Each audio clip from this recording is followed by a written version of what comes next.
Chris Haynes has reported that two Western Conference teams are currently in a bidding war for OG and Anunoby, and it's looking more and more likely the Raptors 3-and-D wing will be off the team ahead of this year's deadline. So lots of stuff to break down there, as well as Brian Windhorst revealing the types of assets the Raptors are looking to acquire ahead of this year's trade deadline, and Josh Lewenberg reporting that the Raptors were this close to acquiring DeAndre Ayton this summer. So lots of stuff to break down. Without further ado, let's jump to the first topic of discussion. The first thing we're taking a look at is a bidding war heating up for OG and Anunoby. Now, OG widely reported from multiple sources that he is one of the key targets, one of the major pieces that could be dealt ahead of this year's trade deadline. And the Toronto Raptors have been struggling this season. Reports have come out that OG and Anunoby is looking for a change of scenery from Bob McCowan, from Rick Bucher, from Chris Haynes, mentioning it a little bit before, but now, Chris Haynes, who's not at the level, I'd say, of a Woj or a Shams, but just below them in terms of credibility, in terms of getting things right,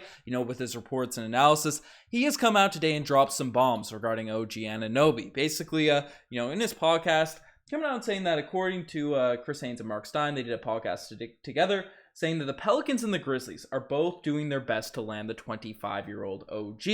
And then they talk about Carlin Gray saying that the Pelicans are definitely high on Anunoby, and Anunoby would embrace a change of scenery. So we have another report indicating OG could want out. And then Stein and Hayes go on in further detail to show, saying the Grizzlies and the Pelicans are both trying to prevent Anunoby from landing with the other conference rival. Quote, New Orleans and Memphis are two teams that, if they want to get in on Anunoby, either one of those teams could make a really compelling offer, Stein said, before Haynes added more context. So that is fairly interesting, because we know that both teams, right, are in the upper echelon of the Western Conference this season, Western Conference rivals, and adding an OG Anunoby to either of those groups could really enhance the level of defense those teams could provide.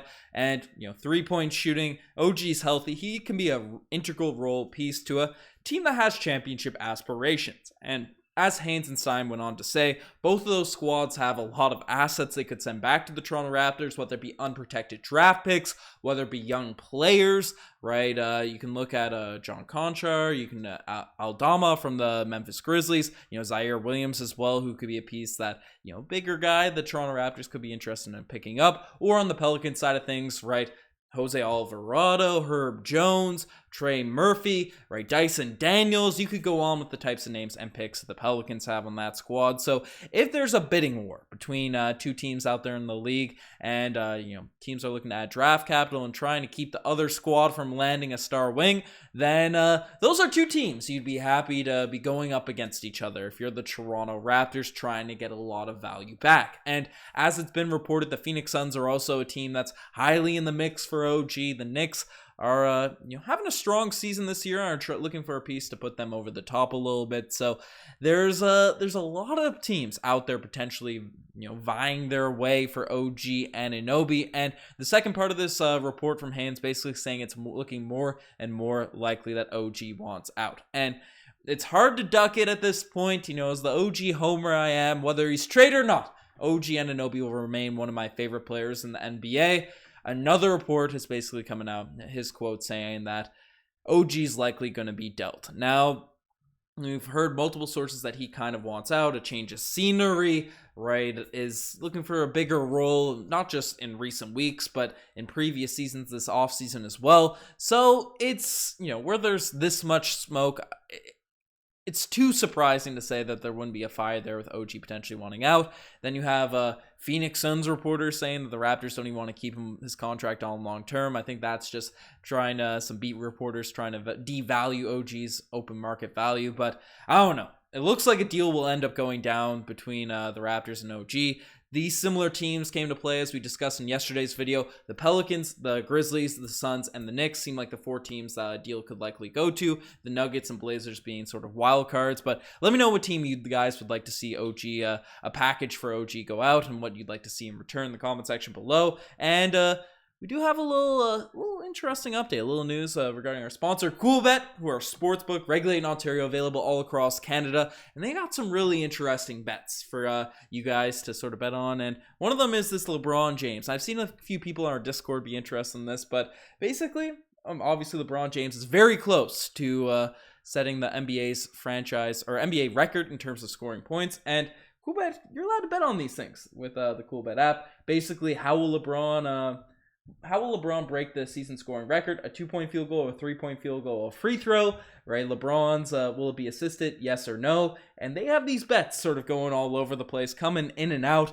of the sports book. So, if you want to get in on that action, definitely check out the Coolbet app using the link down below. They've been supporting the podcast. So if you are interested in sports betting, definitely use that link to sign up. It's free, completely free to sign up. It helps us out big time. So, appreciate everyone checking that out. And let me know what you guys think about that LeBron betting situation. But the next thing we're taking a look at is Brian Windhorst, revealing what the Raptors are targeting ahead of this year's deadline. Now, Windhorst is a guy similar to Haynes, just on that tier below Shams and Woj, but giving us some insights in terms of what the Toronto Raptors could get back and all of these blockbuster deals that have been reported. Now, yesterday we got some insight in terms of what a Gary Trent Jr. deal could net us, and that wasn't too hot. That was coming from Michael Grange, just basically a couple second-round picks or a late first, but that report has sort of turned Raptors' heads, saying, okay, there's no way Gary's getting dealt for that little amount. I mean, we're better off taking the risk of him entering free agency than just trading him a 24-year-old bucket getter for absolutely nothing. So, it's unlikely that Gary will get dealt, but Fred or OG seem like two guys that could potentially be on the move. And Windhorst gave us an indication what a deal could look like, saying that Raptors are looking for young players in trade talks centered around OG Anunoby and Fred VanVleet. Guys in the league to put around the core that they have around Rookie of the Year Scotty Barnes. So, if the Raptors are looking to get off of OG as well as Fred VanVleet, young players are sort of what they're looking to get in return. And this is might be encouraging for some Toronto Raptors fans, especially I've been looking at the reports over the past month, debating whether or not we're going to tank, whether or not we're going to compete, and all the reports indicating that we might be interested in Jakob Poeltl or one of these guys, a Gary for Yak or something like that. Doesn't seem like that's going to be the case anymore. The Toronto Raptors have gone 2-3 on this road trip that quotes from Woj, quotes from Windhorst, quotes from basically everyone that the entire league has been looking at, to see what the Toronto Raptors will do. And yes, they've looked better. Yes, they've had guys like Fred break out during this road trip, but it hasn't looked that great in terms of getting wins. So I don't think we're going to try and salvage this season trying to make a win now move with one of our core pieces. If a move's going down, we're getting some young guys, getting some draft capital back to build around Scotty Barnes. Precious. I hope that doesn't mean a complete fire sale, because I do think we have some talent on this roster that could lead to a quick turnaround with this roster, especially if we get a nice pick this season and, reconstruct the squad to make a little bit more sense.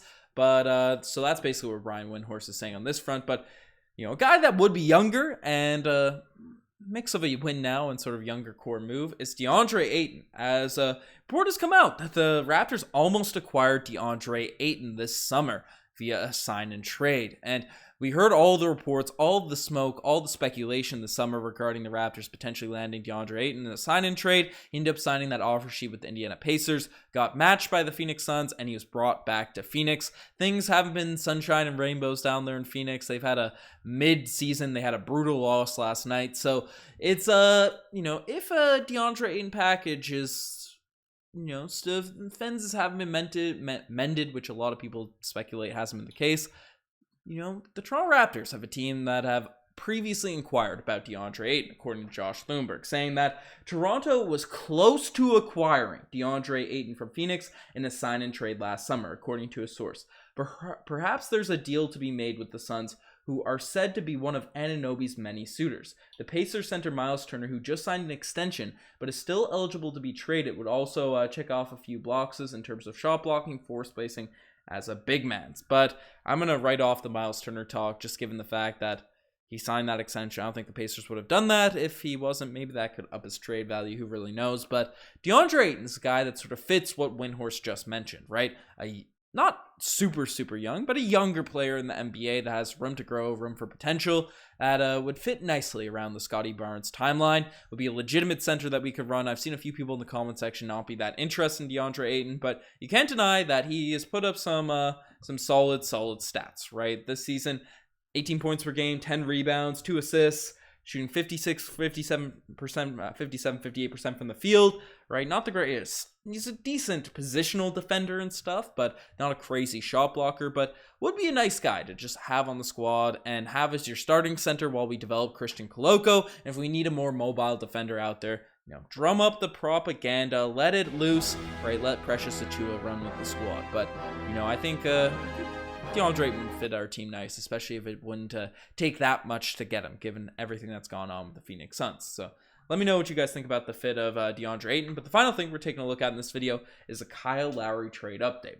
Anything regarding the Raptors' growth, it's going to be on the Raptors Digest. Anything decently big. And we've heard reports that the LA Clippers are interested in Kyle Lowry. The Heat have gone back and forth on potentially dealing one of their starting point guard, even though he's getting benched a little bit as of late. But Kendrick Perkins came out and added fuel to this fire, basically saying Kyle Lowry is not seeing eye to eye with the Miami Heat over there. Him and Ty Lue are good friends, referencing the Clippers could be a good, perfect fit for him.